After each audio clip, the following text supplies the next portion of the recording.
What if I told you that right now, in some of America's most expensive cities, it's mathematically smarter for homeowners to leave their properties completely empty than to rent them out? That's not a housing shortage. That's a system so broken that vacancy is the rational choice. And the math behind this nightmare is about to change how you think about buying a home forever. The Vacancy Paradox.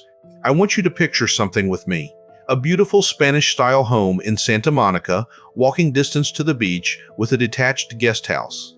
This isn't just any property. This is someone's dream home, purchased in February 2020 on the exact street where they grew up. Their parents had rented down the block in the 90s for $1,500 a month, watching prices climb until they couldn't afford to buy when the landlord wanted to sell for $375,000.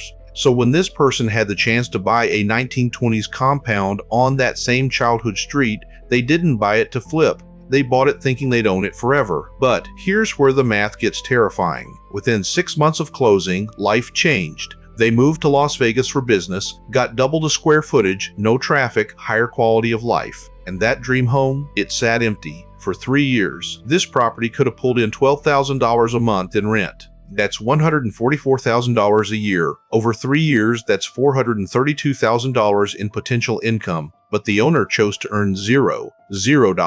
Why? Because in Santa Monica, the regulations have created what I'm calling the vacancy paradox. It's now financially safer to earn $0 than to risk renting your property. Look, on paper, keeping a house empty is insane. You're paying a mortgage, property taxes, insurance, maintenance on a vacant asset. This person had locked in a 2.875% mortgage.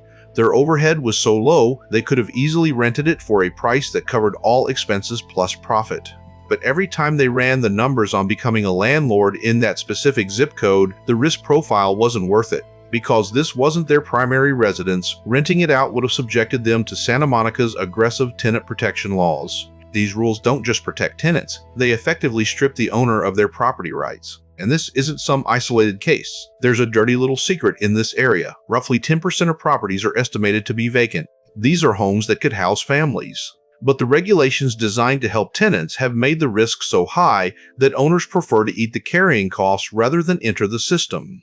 The result? Lower supply, higher prices, and empty homes in a city crying out for housing. This is the first layer of the mathematical nightmare. We're not talking about market forces or supply and demand. We're talking about a system where the rational economic choice is to keep housing off the market. Stick with me here because this is where it gets interesting. When you're thinking about buying a house right now, you're not just buying bricks and mortar. You're buying into a regulatory framework that can change the fundamental math of your investment overnight.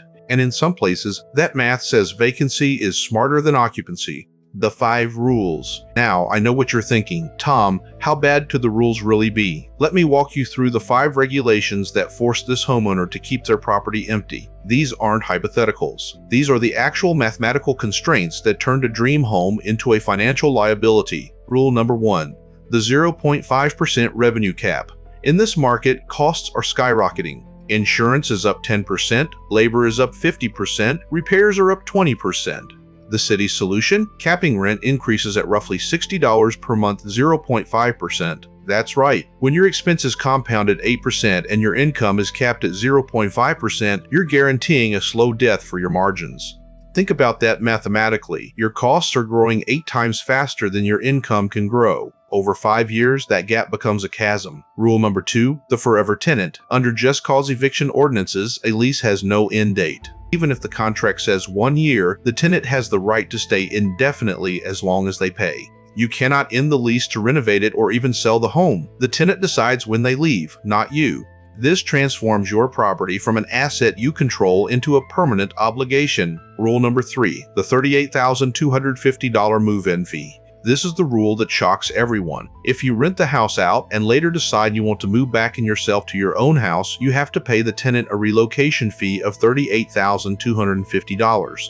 You would literally have to pay the price of a brand new car just to get your keys back. Rule number 4, the school year ban. Even if you paid the $38,000, you cannot ask the tenant to leave during the school year. That makes sense because it might disrupt schooling for kids. But the crazy part is that this rule applies even if there are no children in the family. This effectively blocks you from accessing your property for 9 months of the year. Rule number 5, the furnished ban. Now, it's one thing to talk about when the owner can move in and out or sell it. But the city even controls how you furnish your own house. Since this was an old house, it had beautiful artwork and custom hand-built furniture, which the owner would have had to remove because Santa Monica strictly prohibits renting out furnished homes. Here's the brutal truth. In this system, the tenant actually has more ownership rights than the homeowner. When you run the numbers with these constraints, the spreadsheet tells you to keep the house empty. The emotional attachment says, this is my home, but the math says this is a liability waiting to happen. And this isn't just about California. Variations of these rules exist in cities across the country. They're often marketed as tenant protections, but the unintended consequence is that they make renting out property so risky that vacancy becomes the rational choice, the person. Moving on, let's talk about what happens when you actually try to sell in this environment. The hidden math of sale. So this homeowner finally decided to sell.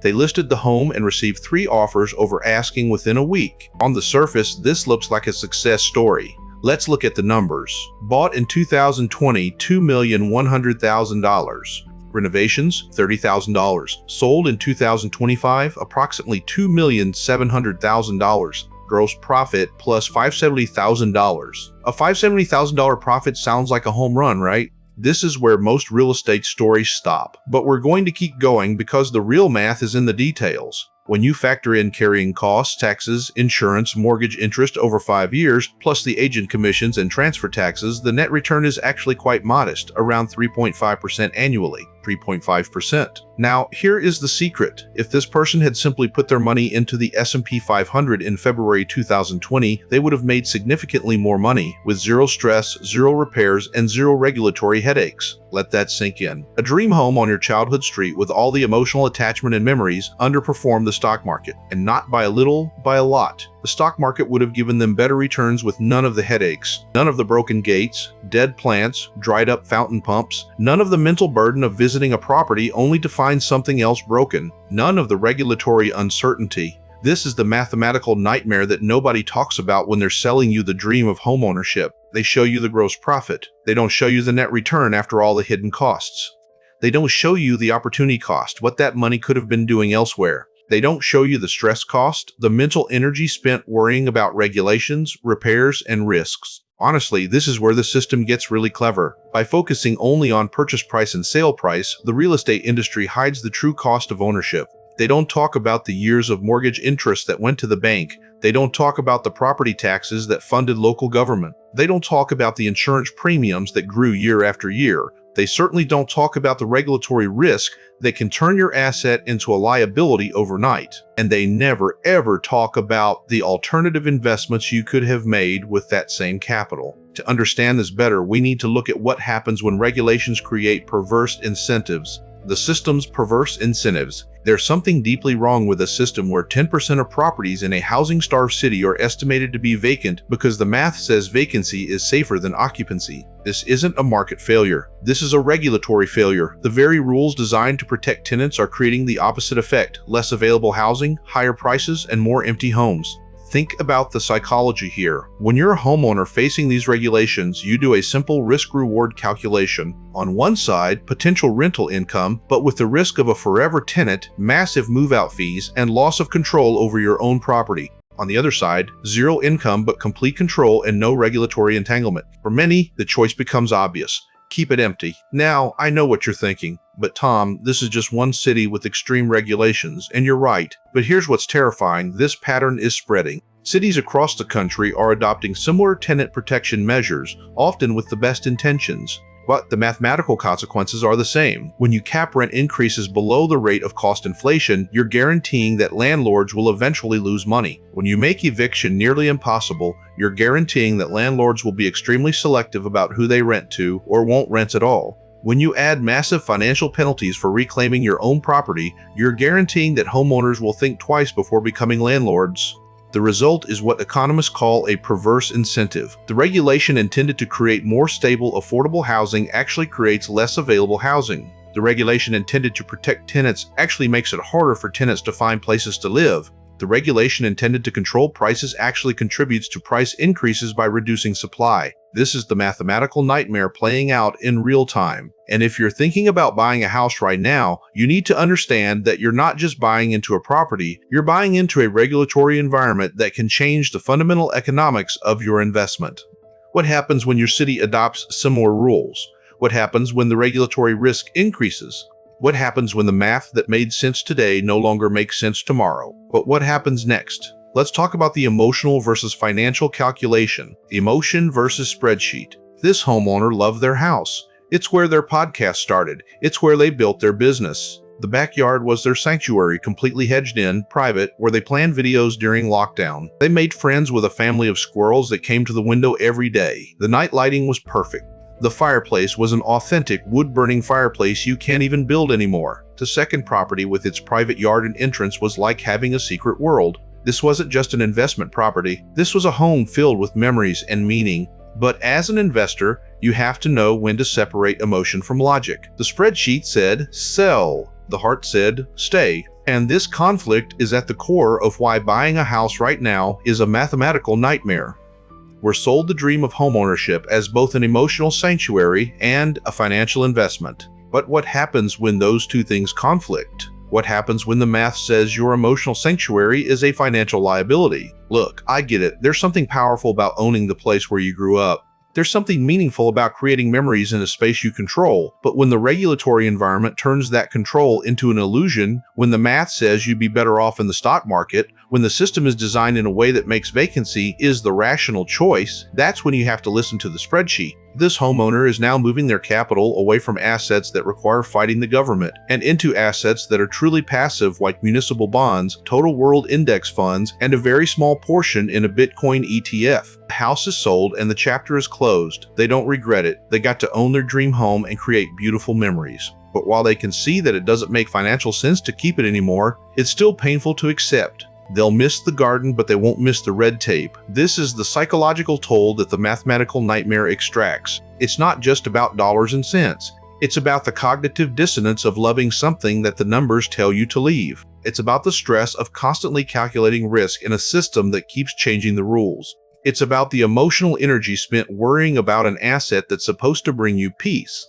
And for most people thinking about buying right now, this conflict is waiting for them. The dream versus the spreadsheet, the heart versus the math, the home versus the investment, the new homeownership math. So what does this mean for you if you're thinking about buying a house right now? First, you need to understand that you're not just buying a property, you're buying into a regulatory framework. Before you sign anything, research the tenant protection laws in your area. What are the rent control rules? Now, what are the eviction procedures? What are the costs of reclaiming your property if you need to? These aren't abstract questions. They're mathematical variables that will determine your return on investment. Second, you need to calculate the true cost of ownership, not just the mortgage payment, but the property taxes, insurance, maintenance, and regulatory compliance costs. Then compare that to alternative investments. What would that same money do in the stock market?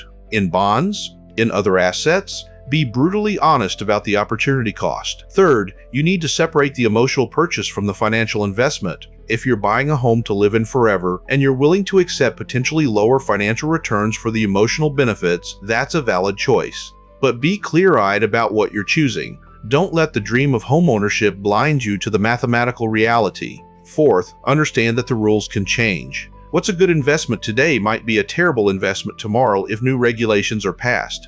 This regulatory risk is now a fundamental part of the homeownership equation in many areas. Aspects of recognize that in some markets, the math might actually tell you not to buy. It might tell you to rent and invest the difference. It might tell you to look at different asset classes. It might tell you that the system is so broken that waiting makes more sense. The old rules of homeownership, buy, hold, build equity, are being rewritten by new regulatory realities. The mathematical nightmare isn't going away. If anything, it's spreading as more cities adopt tenant protection measures. The key is to see the numbers clearly, separate emotion from analysis, and make decisions based on reality rather than dreams. Because right now, in some places, the math says vacancy is smarter than occupancy. The math says stocks beat real estate. The math says the system is broken. And until that changes, buying a house isn't just a big decision, it's a mathematical gamble with your financial future. I'm Tom, and this has been Tom Thinks. Now go look at the numbers. Found this interesting? Subscribe to the channel. Give this video a like, share it out, and drop your questions or ideas in the comments. Until our next adventure.